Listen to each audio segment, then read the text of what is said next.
Hi, this is Professor Favors with American Literature. So today's topic is on Sylvia Plath's Daddy. This particular poem is part of American literature since 1945 to the present. This lecture also introduces postmodernism, provides an overview of confessional poetry. There's a special topic on parenting styles and critical approaches. So this is American literature, Sylvia Plath's Daddy. This presentation is subject to fair use. So Sylvia Plath, 1932 to 1963. Do remember that end date, 1963. Sylvia Plath was born in Boston, Massachusetts. Plath's father, a professor of biology at Boston University and an authoritarian figure within the family, died when Plath was 8 years old. And Plath struggled for the rest of her life to come to terms with her complicated feelings for him. Plath's mother went to work to provide for Plath and her brother. From a young age, Plath was a high achiever, showing an early talent as a writer and poet. She received a scholarship to Smith College and after graduating was awarded a Fulbright scholarship to Cambridge University. In spite of a history of depression and one suicide attempt, Plath excelled at academics and worked hard on her writing, periodically publishing her work. At Cambridge, Plath met the young upcoming British poet Ted Hughes. The two shared an intense and immediate attraction, marrying only a few months later. Plath gave birth to two children and engaged in domestic routines while still working on poems that would eventually be included in her posthumous collection Ariel. She continued to struggle with depression, and after discovering Ted Hughes' affair with a mutual friend, Asa Wevel, Plath's depression worsened. She eventually separated from Hughes and moved to London with her children in an attempt to start over on her own. During a particularly difficult winter where she saw her novel The Bell Jar published to less than enthusiastic reviews in January 1963, Plath's mental state deteriorated.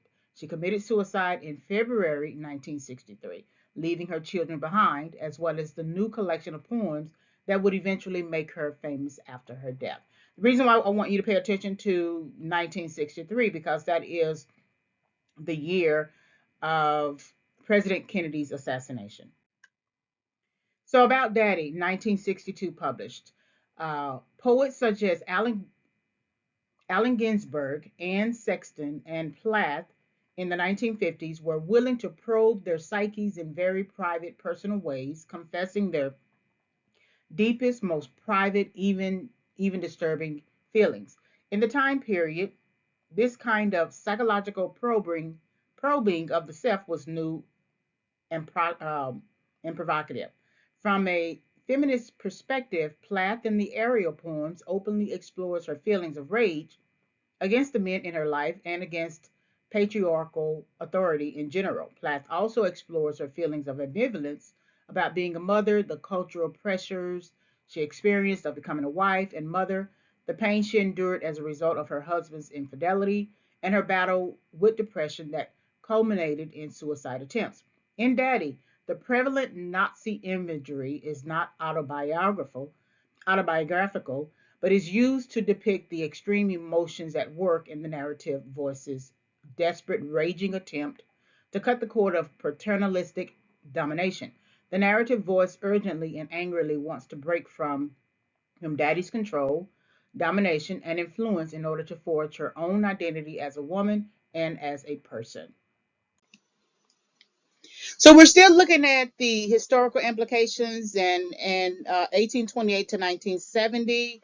So remember Jim Crow, 1828, President Jackson dying, 1829. Don't forget the anti-slavery sentiment of 1830, Nat Turner's revolt, slavery debates, Oberlin College enrolling female students, Florida, Texas becoming states, Mexican-American War, Fugitive Slave Act, Dred Scott v. Sanford decision. Then we have a host of amendments after the American Civil War. We have the Emancipation Proclamation, Reconstruction era, President Lincoln's assassination, 13th, 14th, 15th Amendments, the abolitionist movement ending.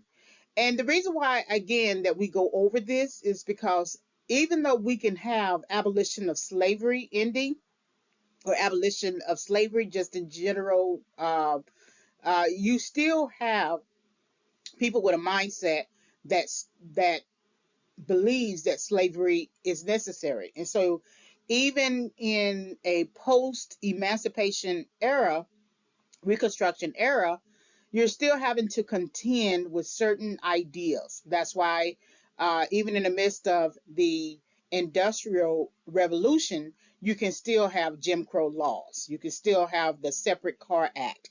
You can still have the founding of the National American Women Suffrage Association. So the literary writers are always still writing to the events of the day. So then we have Plessy v. Ferguson, where separate but equal doctrine is constitutional. Spanish American War, Great Migration of Blacks, Jim Crow laws, World War I, 1914 to 1918. Then the 19th Amendment is when women get the right to vote. Not black women, but white women. Uh, World War II, 1939 to 1945. Then we have the Cold War, which was really not necessarily a war. It was in terms of direct fighting. It was more political. Brown v. Board of Education, 1954. And then our new listing here, our new historical implication is President John F. Kennedy's assassination, which was 1963.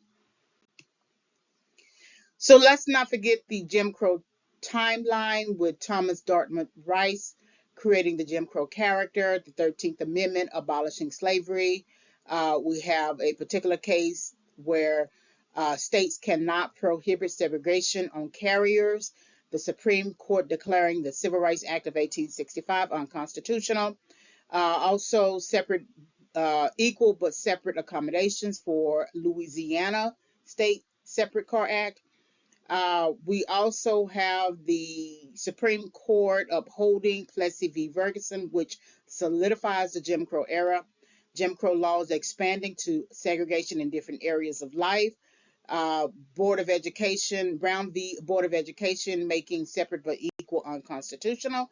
And then we have a host of new legislation passed. Civil Rights Act, Voting Rights Act, Fair Housing Act, and then miscegenation laws. So American literature since 1945, this includes Southern literary renaissance, second wave, introduction to postmodernism, and then overview of confessional poetry. So a decade after the Second World War,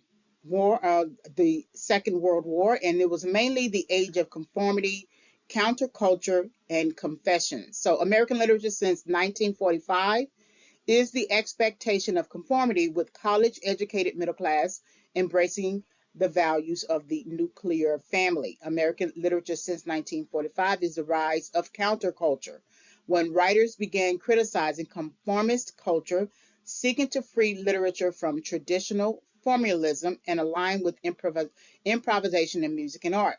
Storytellers of the Southern Renaissance resisted conformity and embraced distinctive regionality.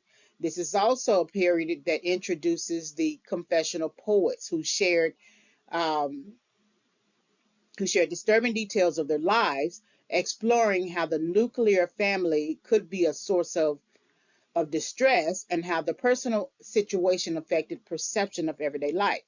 And then it is also a period that represents the voices of radical feminists, conservative regionalists, and proud multiculturalists. It distinguishes between modernist and postmodernist storytellers.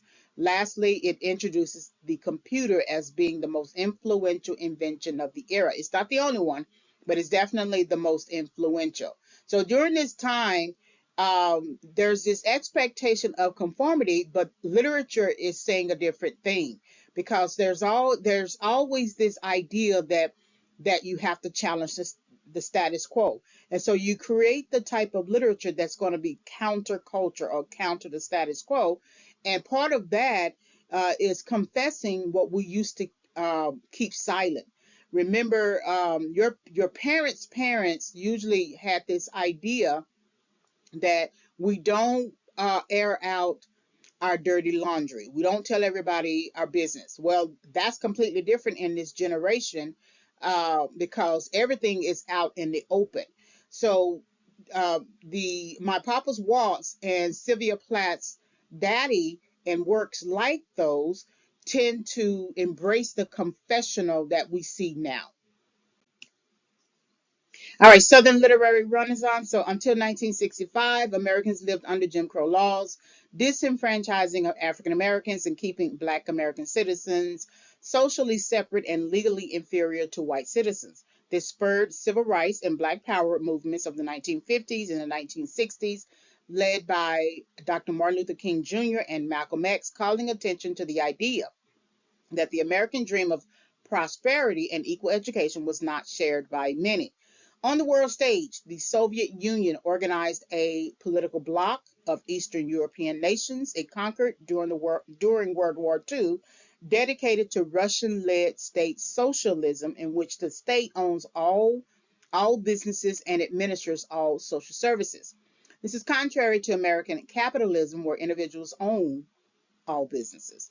The Soviet Union began testing its own atomic bomb in 1949, which contributed to the US and the Soviet Union entering the Cold War, which represented a period of geopolitical rivalry and not necessarily direct fighting.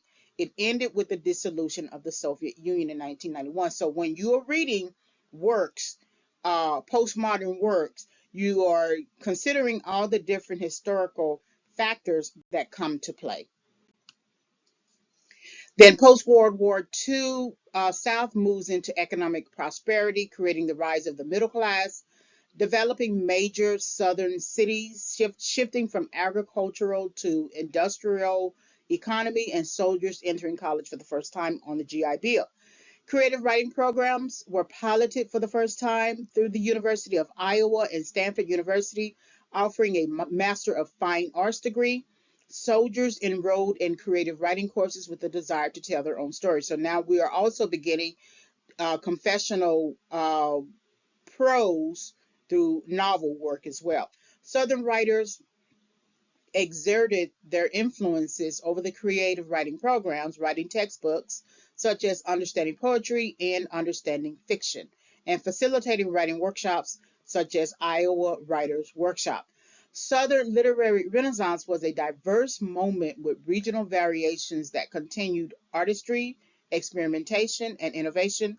Although the period and its literary writers were initially reactionary to the expectation of conformity resulting in countercultural ideals, it embraced the reinvention of America and the American ideal through the medium of storytelling.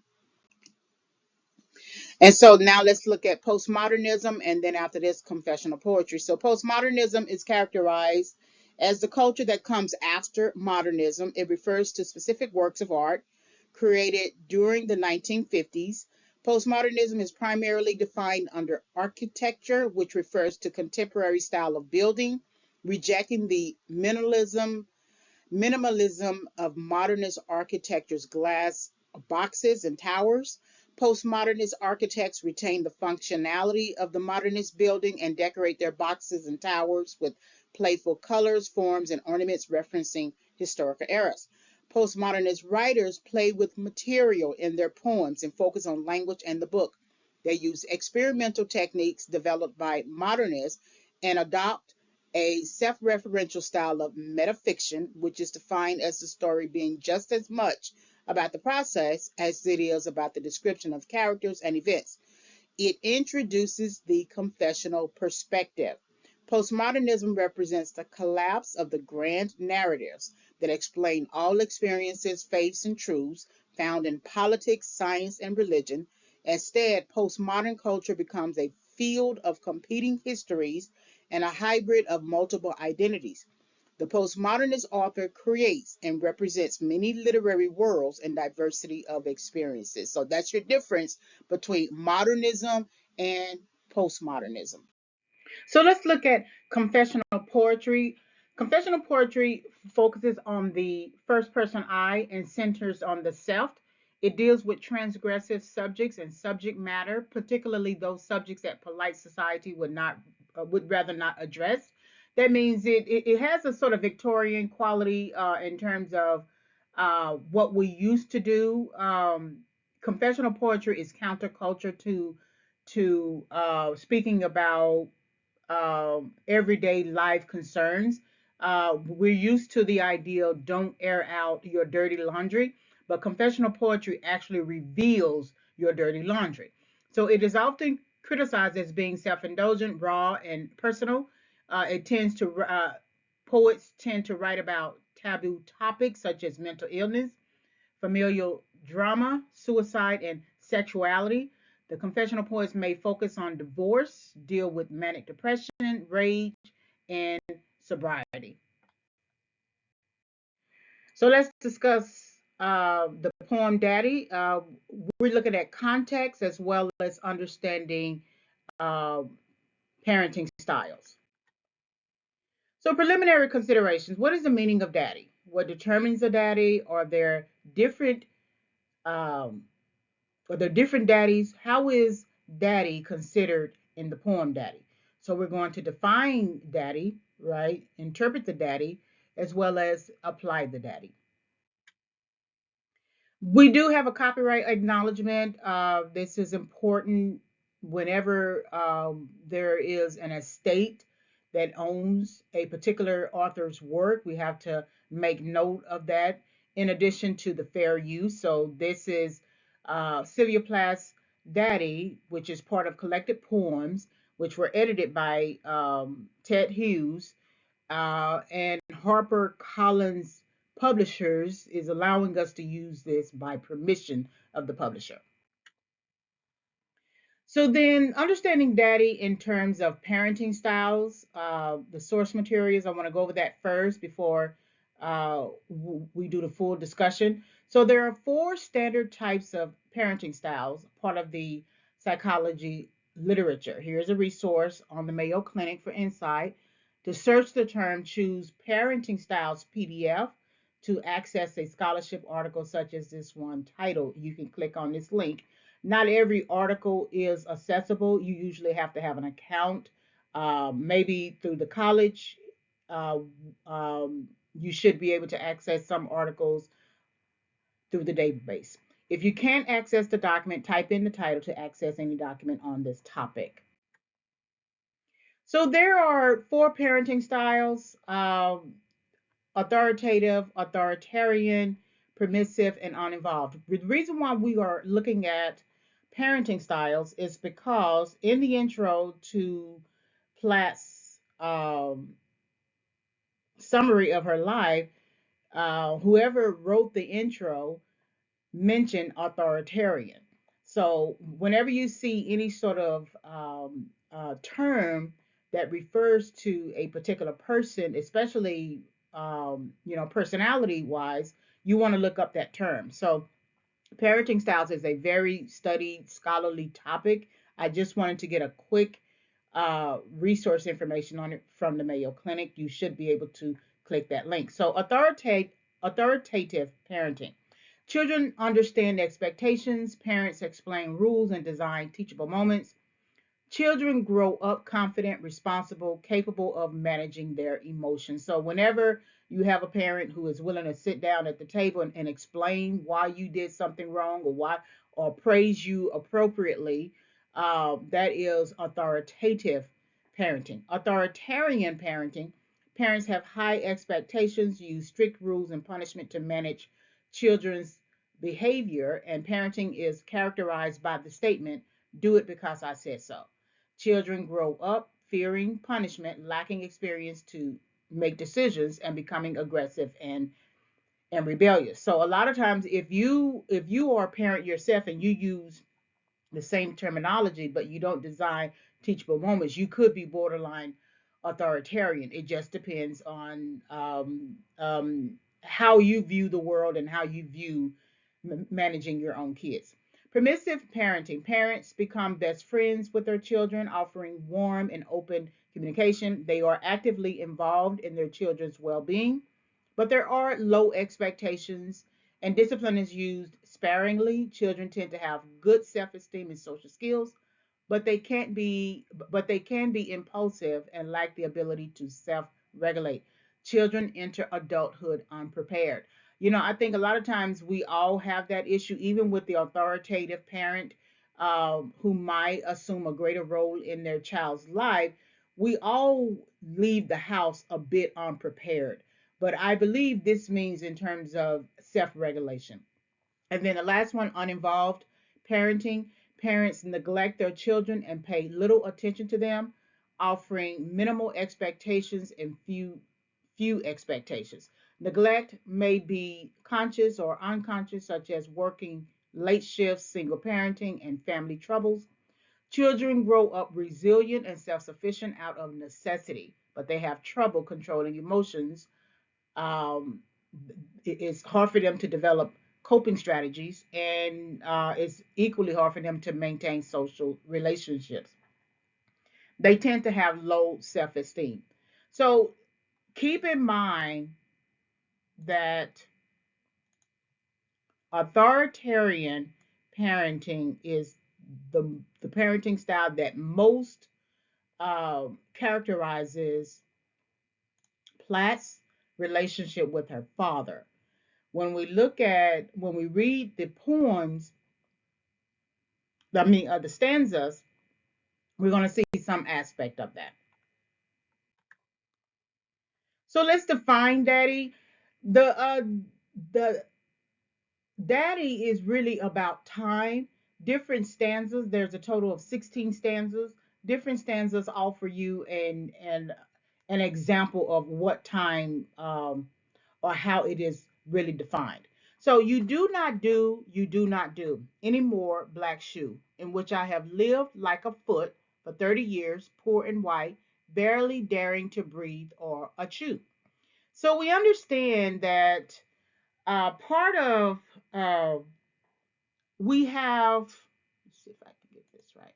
We have color, black shoe, we have where the person has lived like a foot, so at the bottom. Then we have some time frame here, 30 years. So we have to assume that the fictional speaker is 30. Poor and white, we have some economy, and also we have economy, we have race, we have finance. Okay. And then barely daring to breathe or chew. So we have fear here. Um, because there's one thing, it's like if you speak too loudly, it's going to uh, call attention to who you are, which is going to then exacerbate your particular life. This is, to me, this stanza one is about life. You do not do any more black shoe. I have lived like a foot for 30 years, poor and white. This is my lifetime. Lifetime could be, lifetime is how you are doing life, as two words. When you are reflecting on your life, which was at the end of the poem, it could be one word, my lifetime. But live like a foot, we know what a foot, she's not saying that we lived at the head, meaning that we had a head of our life. We were living like a foot. So that means I was 30, I was poor and white, and I could barely breathe or sneeze or even sneeze. And so the black part of it is just painting a visual of how dire the situation is, or how dire the life is. Daddy, I've had to kill you. You died before I had time. Marble heavy, a bag full of God, ghastly statue with one great toe, big as a Frisco seal. So you died before I had time means lost time. I didn't have had is not saying I killed you. It's not saying in past tense. Killed, Killed, would be in past tense. So that means that she hasn't killed him. And we know that to be true is that he died before I had time. Now, does that mean that that there was a desire to kill the physical person of the father of daddy, or was it mentally, psychologically, financially? But I have had to kill you. Had to kill you means process, because that's present perfect. It started somewhere and ended somewhere. You die before I had time means lost time. I didn't get the time that I needed to kill you. And now we are defining how the daddy looks: marble heavy, a bag full of God, ghastly statues. Statues don't move. Statues look Statues are there for you to look at and touch, but they don't move. They don't have emotions. They may look like the person's face that is depicted as or that is fashioned as a statue might move, might look like movement, but the statue itself doesn't move. It can't talk, it can't breathe, it can give you more time. It's a statue with one gray toe, so that means we're talking about age. So that statue, that ghastly tall statue for a person who has lived like a foot, 30 years poor and white, is someone she can't talk to anymore. She tried to kill him, but he died before she had time. So, and ahead in the freakish Atlantic, where it pours being green or over blue, in the waters of beautiful Nasset, I used to pray to recover you, a chew do. So a lot of times when you feel like you have lost time, you try to recover time. And whatever time that is, it could be, even though the father is dead, you may be holding on to the head. The head could be interpreted as the mindset of that daddy, their thinking, their ways, their beliefs, and ahead in the freakish Atlantic where it pours being green over blue in the waters. So we have beauty here. The head has thoughts and beliefs that she's praying to recover, but it's a mix between his wisdom and the beauty that is evoked here. Freakish Atlantic could easily be a safety issue. You can't go to the Atlantic without some sort of preparation. But I used to pray to recover you. That also denotes some sort of past tense, or some sort of wish to do it but couldn't do it.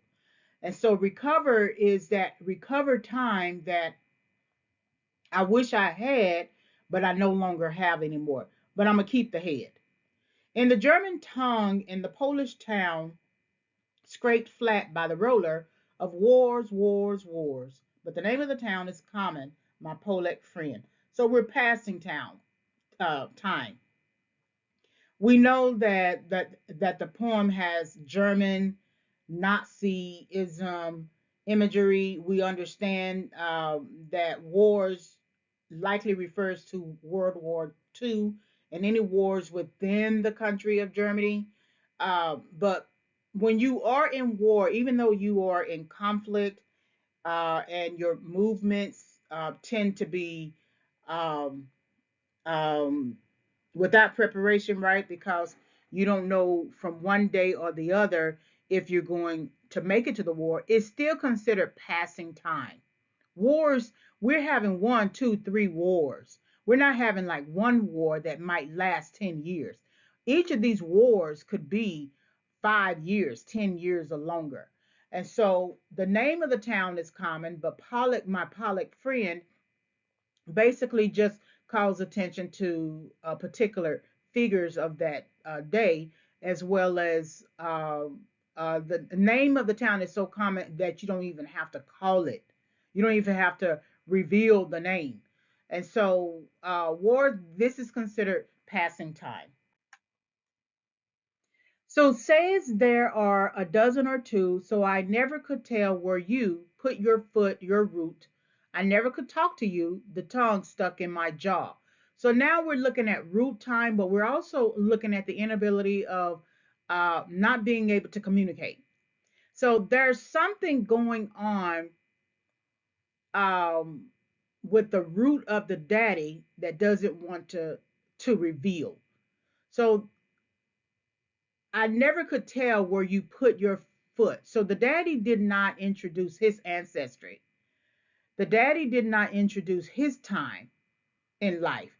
The daddy did not sit down and communicate, because usually, if you're telling someone where you put your foot, your root, that's one of those little folkloric narratives where the daddy sits on a armchair with a pipe, with a blanket, and all the kids are sitting down on the floor, and he's talking about where he came from, who his ancestry is, what is his ethnic background, uh, especially if he comes from a different continent. We know that German is kind of evoked here. So did he come from that point, that part of the world? Put your foot, your root. I never could talk to you.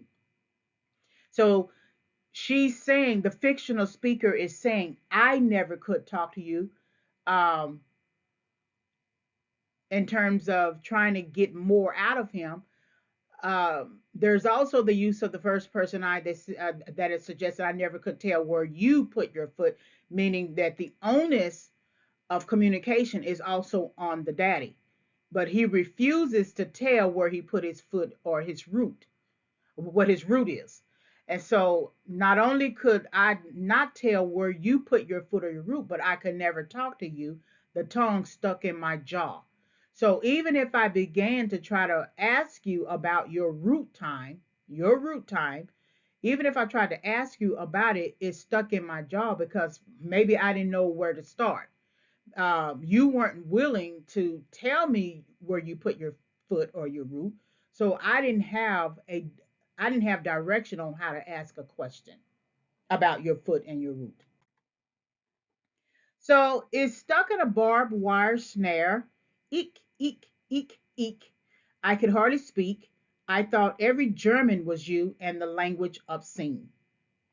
So language time. We Whenever you can't speak, whenever you can't communicate with someone, you can't talk to someone, you talk to them in ways that you think can get a response. Eek, eek, eek, eek is sort of like childhood talk. The tongue was stuck in a barbed wire snare. So even if I tried to ask a question, I might ensnare myself at the same time. Because at some point, the person is not going to tell you everything, but the fact that they won't tell you everything pushes you to keep asking more questions. And the more questions you keep asking, the more ensnared you get. Because if you keep asking questions to a person who doesn't want to communicate, there's going to be some frustrations, there's going to be some anger. You're going to get angry because you can't get what you need. You can't get in terms of an understanding of who the person is. So I thought every German was you. I could hardly speak. I thought every German was you, and the language obscene, meaning that uh, because he wouldn't communicate, um, it was almost like a language barrier. Maybe he can't communicate because we don't understand the same language. But language could be specific here, like German, or language could be the language of love, or the language of hurt or pain or something like that. And the language was obscene, meaning that I could hardly speak. I thought every German was you, and the language obscene. So the language that you and a German might have is different from the language that you and I have as parent and child. And so the more I try to push for you to share your language, again, language of love, language of understanding, language of wisdom, the more I tried to get you to do that, I got ensnared. And whatever you gave me was obscene. An engine chuffing me off like a Jew to Dasho, Auschwitz, Belsen. I began to talk like a Jew. I think I may well be a Jew. So we're passing time here, and we're passing time. We know that an engine chuffing me off like a Jew is a train. It's a train imagery from the Holocaust. And then a Jew to Dachau, Auschwitz, and Belsen. I began to talk like a Jew. So if I can't communicate with you in German, or I can't communicate with you in a language that we can understand together, then I'm going to begin talking like a Jew. I may well be a Jew. There's no certainty here that she's a Jew. But when you don't get your identity, I think this has a lot to do with identity from your parents. When you don't get your identity from your parents, when they're not communicating with you and telling you who you are and giving you the language necessary to carry out a relationship with you, then you're going to start assuming identities. And one of those assumptions of an identity could be a religious, a cultural, ethnic, another race. I began to talk like a Jew because then I felt like a Jew to your German. I think I may well be a Jew. The way you treat me in terms of the language and the fact that I could hardly speak makes me feel like a Jew because the Jews were not heard. Their cries went unheard. Their language went unheard. There was no sympathy from the Germans. Um, they were carried off without permission. They were chuffed off like a Jew on the train um, uh, to Dachau, Auschwitz, Belsen, to different locations. And so, since they were treated the same way, she's assuming the way that her father sees her or perceives her is the same as the ones who are being mistreated here. So I began to talk like a Jew. I think I may well be a Jew. So now she's assuming a different identity. The snows of the Tyrol, the clear beer of Vienna, are not very pure or true. With my gypsy ancestress and my weird luck and my tarot pack, I may be a bit of a Jew. So there's this confirmation. It's it's sort of like drawing an inference or drawing a conclusion. We have location here, Snows of the Tyrol. So that means we have um, weather reference in terms of snow. The clear beer of Vienna are not very pure or true with my gypsy ancestress. So we get some background. The father is not giving her the background, but she's giving us a background. This fictional speaker is giving us a background of her gypsy ancestress, weird luck, and then I may be a bit of a Jew. I have always been scared of you with your Luftwaffe, your gobbledygoo, and your neat mustache and your Aryan eye, bright blue, Panzer Man, oh you. So gobbledygoo is just sort of like what we might say word salad. It's not getting to a direction. It's just saying a whole bunch of words. And I have been always scared of you, meaning that I'm scared of the words you give me. The words that you give me are not certain. They're not framed with a particular context. You're just giving me something to give me something to hold me over. But there's a neat mustache to how you say what you say. There's an Aryan eye and a bright blue, so there must be sincerity because according to the white race, if you are Aryan and bright blue, you are um, the best. You're considered the best. Panzer Man, oh you. So this is scared time. This is ancestry time in terms of gypsy ancestress. We get some kind of ancestry. This is scared time. Scared time, again, could be about just how you conduct yourself with, or how your father, how daddy conducts himself with the child. And it's just a circumlocution, a lot of word salad, not enough information to give me a clear indication of who I am because I may be a bit of a Jew. It's not saying I am a Jew. Bit could be part Jew. May is definitely conditional. It's not telling me truly who I am.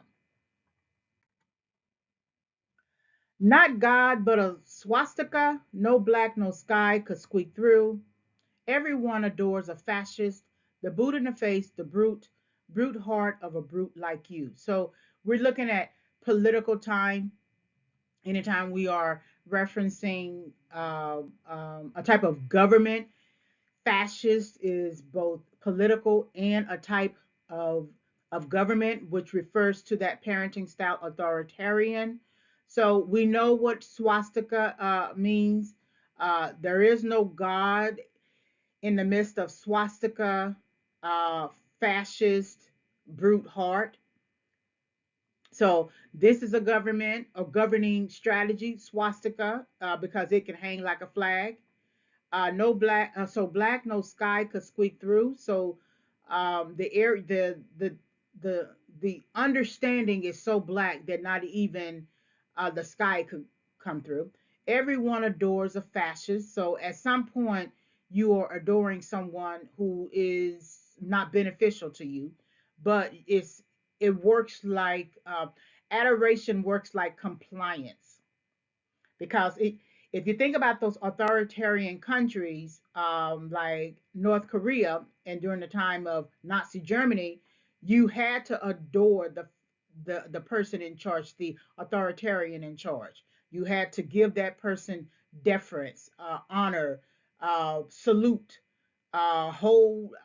I've heard for North Korea that if something happened to the country, a house broke down, I mean, burned down or something like that, the citizens of the country need to take the picture of the man who's over the country, not any of their other belongings, but his picture.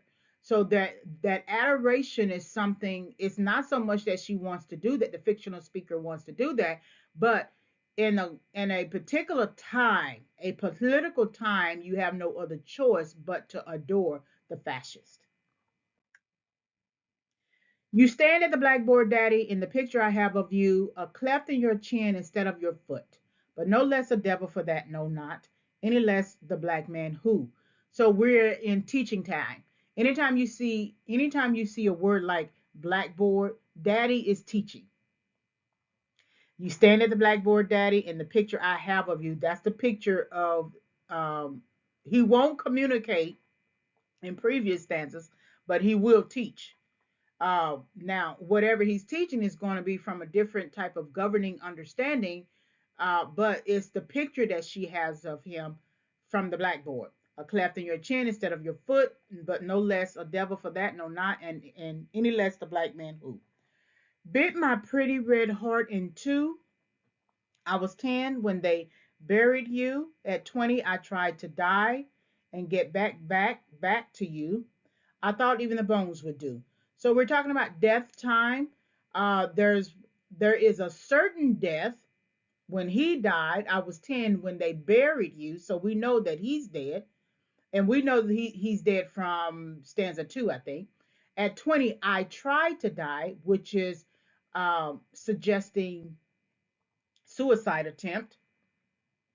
Tried, not died, and get back. The three backs reminds me of the wars. So the warring to get back to you, to get back to the person he was before he died. Um, in fact, to me, if there is no communication between parent and child, there's already death. It's just it's sort of like an undertone of death. I thought even the bones would do. So I thought the bones would be enough for me to hold on to you. But they pulled me out of the sack and they stuck me together with glue.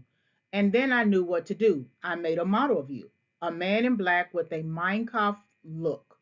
And so model time. So then now she's operating as a model. She's performing life in a sense because they pulled me out of the sack and stuck me together with glue. Think about glue trying to stick something together. It's not the same seamless image that you had before. If you tear up all your papers, even if you tear up a piece of paper in four parts, and then you try to glue all those parts together into a paper, it's not going to be the same paper. There's going to be cracks in that paper. You're going to see where there was a initial tearing. And so the glue would just hold it together for however long the glue can remain glue. But if it's hit with any more elements, life elements, time elements, weather elements, the paper is going to rip apart again. So they stuck me together with glue, and then I knew what to do. I made a model of you, a man in black with Mein Kampf look. So now she's going to live with the model instead of the person. That means if she's living with the model of the person, she's also modeling behavior, model time. She's modeling behavior. If they stuck to her together with glue, this is not her sticking herself together with glue. That's them sticking her together. So that means that's a sort of authoritarian um, aspect of this because it's not her taking agency for herself. The only time she takes agency is when she uses first person I and makes a model of daddy. That's where she's going to live. She's going to live in the model of him than in the existence of him. And if she's living in the model of him, knowing that he's dead, and everybody else knows that he's dead, then she's going to model how she's going to live the rest of her life. And I love the rack and the screw.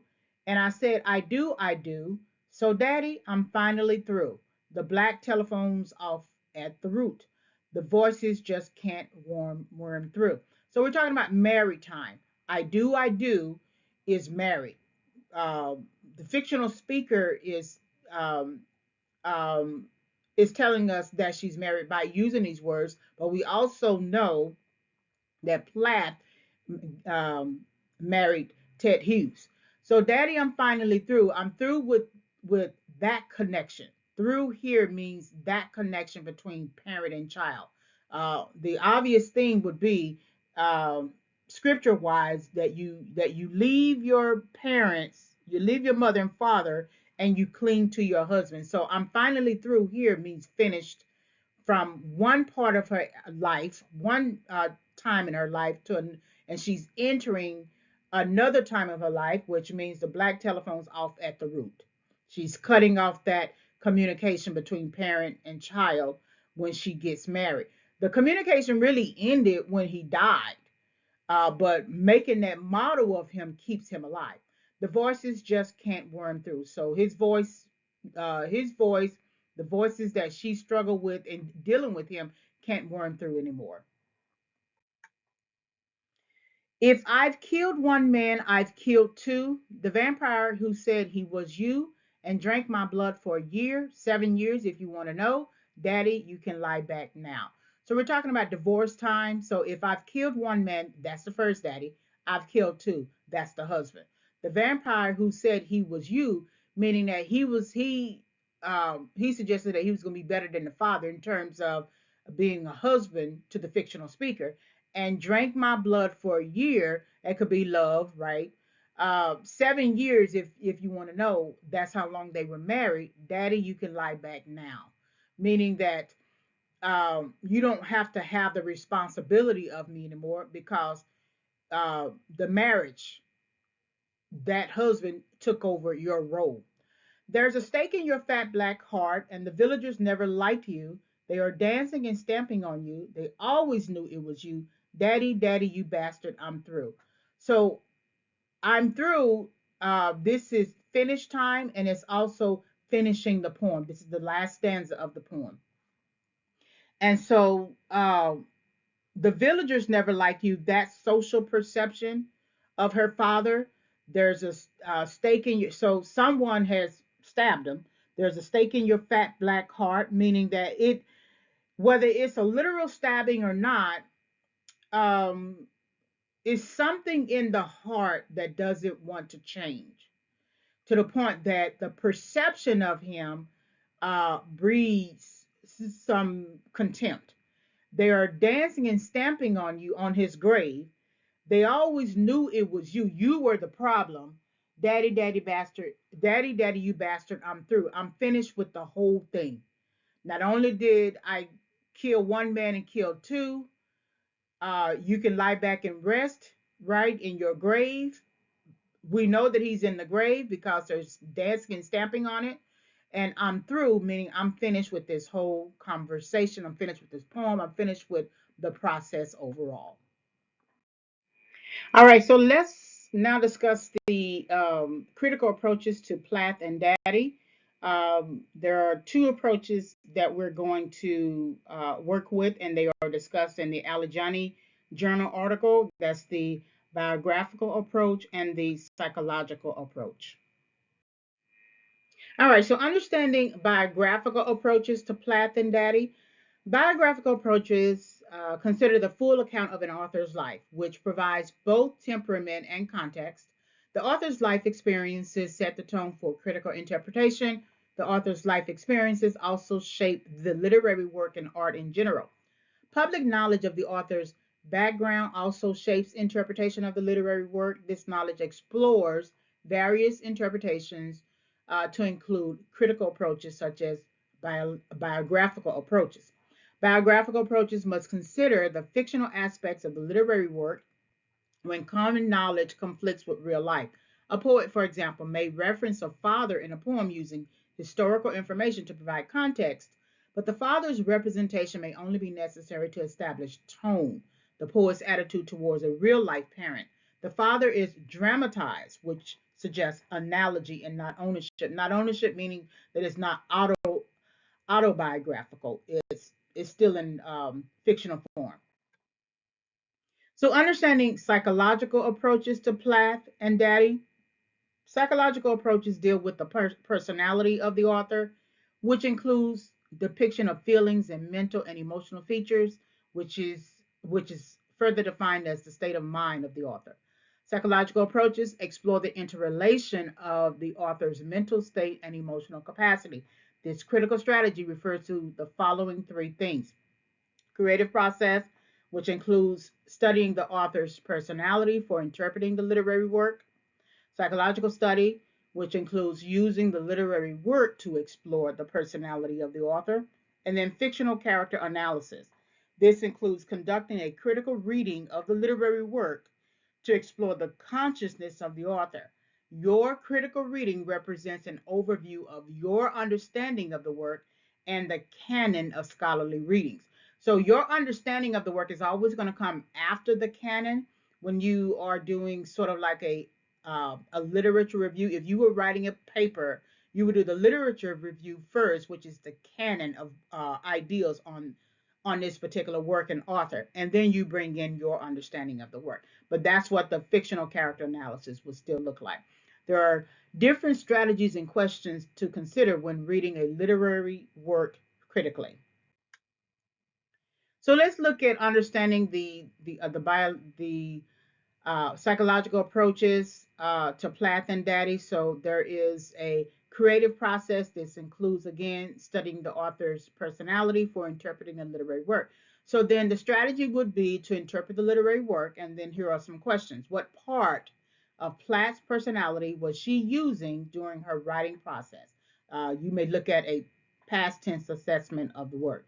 And then, was she angry while writing Daddy? So that would be your interpretation. If you're looking at the work in terms of saying Plath was angry or she was writing from a place of anger, then that's going to be looking at her creative process, her writing. You conducting a psychological study is going to look at using the literary work to explore the personality of the author. So then you interpret the literary author. And so, how does the poem Daddy depict Platt's personality? Looking at each of the stanzas, what is she calling attention to? So, personality traits is a psychology term. So then, if you're bringing in a psychological assessment, you can bring in the parenting styles. So, how does she depict her father? How does the fictional speaker, I mean, how does the author Plath, Sylvia Plath, depict the father in Daddy? Is she angry? That's a present tense critical reading. And then does the poem suggest that she is angry? So this is now you interpreting the literary author. All right, understanding psychological approaches to Plath and Daddy in terms of the fictional character analysis, which Includes conducting a critical reading of the literary work to explore the consciousness of the author. So the strategy then is going to be interpret both the literary author and the literary work. And then questions will be, what is the amalgamation of the author, the poem, and the understanding evoked from reading Daddy? In other words, uh, when you read it and you take into consideration the author's background, the fictional character, fictional speaker, what do you come to understand about Daddy?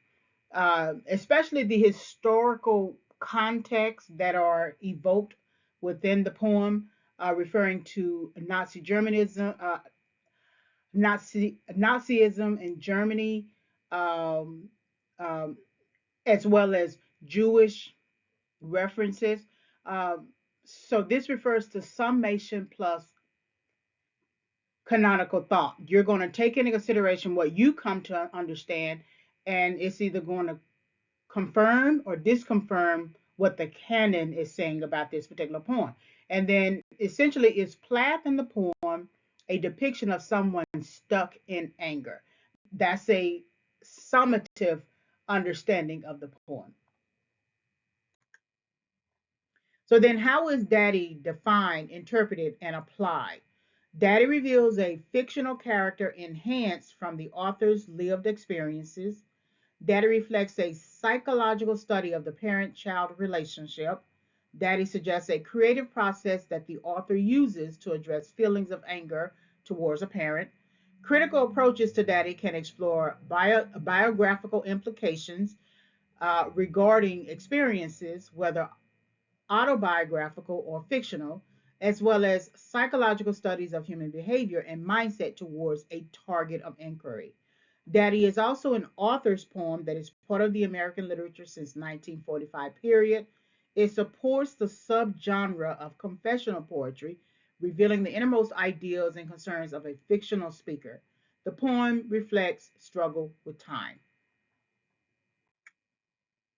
So let's look at MLA formatting because there are some aspects of this paper that you need to be concerned with. So how to format and cite a poem, online access, how you access the poem could be via online access, via anthology. The poem is housed within a larger text, and then a works cited page.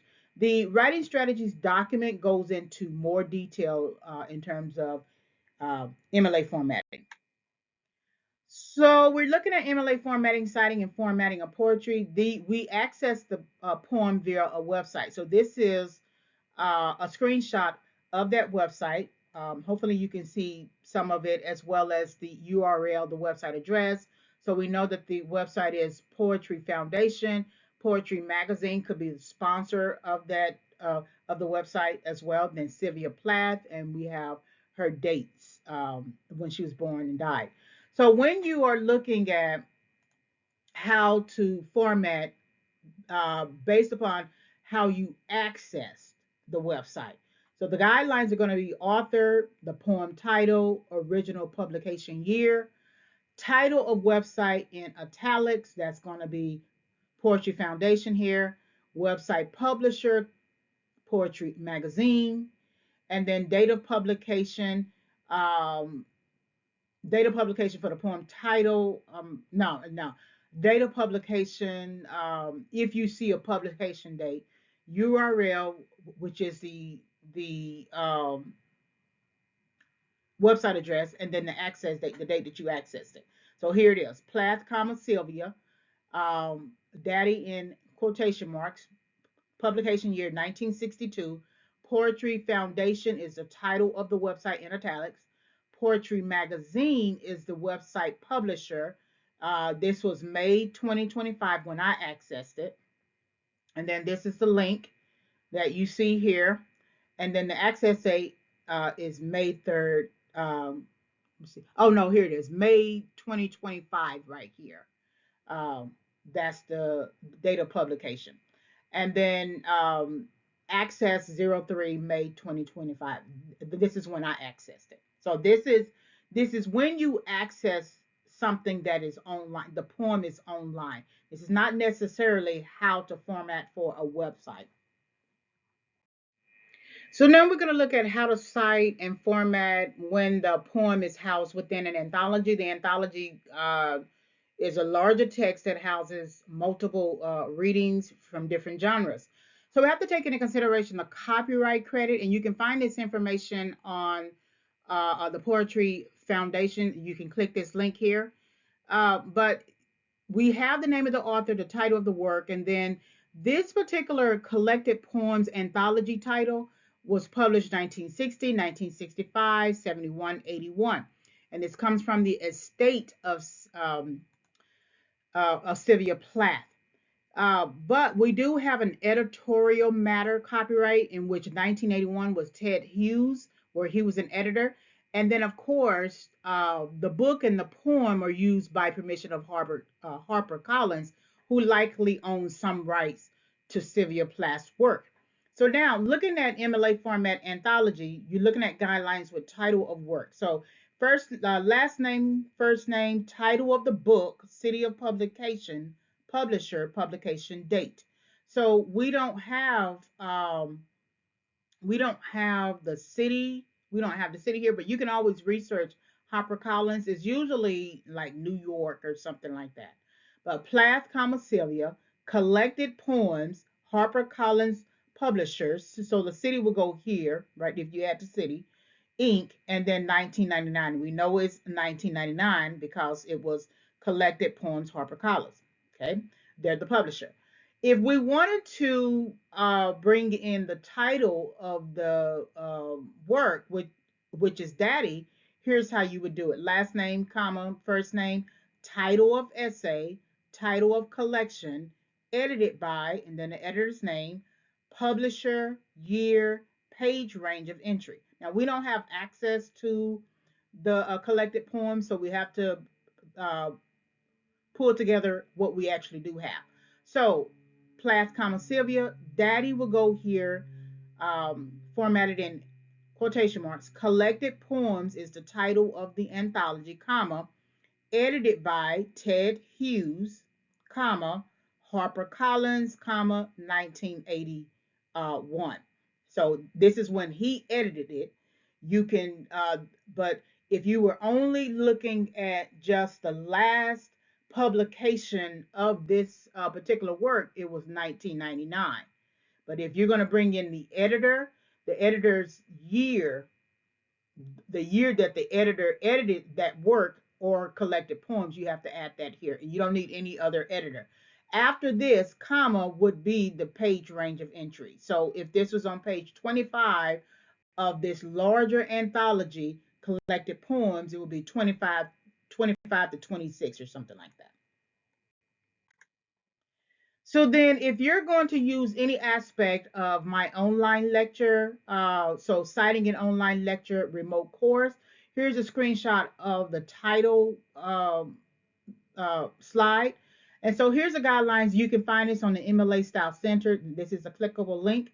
And so here's an example of that's on the website subject to fair use. So Smith, Joanna, lecture on quantum mechanics, Blackboard, Utopia University, the year of the lecture, the website address of the school, and then a video recording as a reference. So here's how it would look, still in double space. So Favors, Regina, lecture on Sylvia Plath's Daddy, Bright Space, Dallas College. The day 03 May 2025 is the day that I finished it. This is the link, Dallas College brightspace.com video recording. And that's how you would cite an online lecture. And that's only if you decide to take information from the lecture.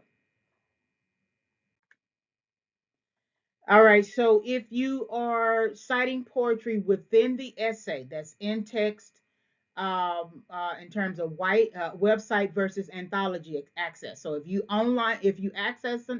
access the poem online, this is an example, stanza one, then you do not need to add quotation marks or anything like that. And then it will be quoted in Poetry Foundation because you accessed it from online. If you accessed it from Anthology, then it will the same stanza, no quotation marks, then it will be quoted in collected poems. Okay, so that's how you would cite within the paper. All right, so works consultant, so Introduction to American Literature since 1945. That's your link here, Southern Literary Renaissance, Second Wave, 1945 to 1962. The poem is published in 1962. Don't forget that Plath commits suicide in 1963.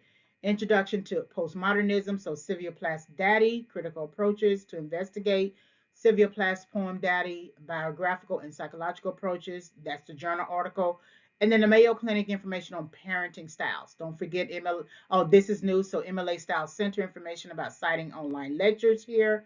Then there's Purdue Owl on MLA Works Cited. So that's information for books, quotations, and then a guide as a general guide.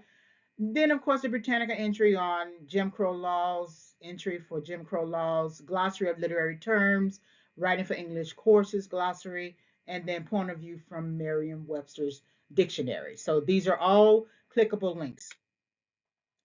All right, so Sylvia Plath resources. We have a Britannica entry for Sylvia Plath, the Poetry Foundation biography for Plath, Sylvia Plath and the Bell Jar, a selective uh, uh, references list through Roger Williams University, and then the National Biography, American National Biography on Sylvia Plath. So this is the end of the presentation. Thank you very much for listening.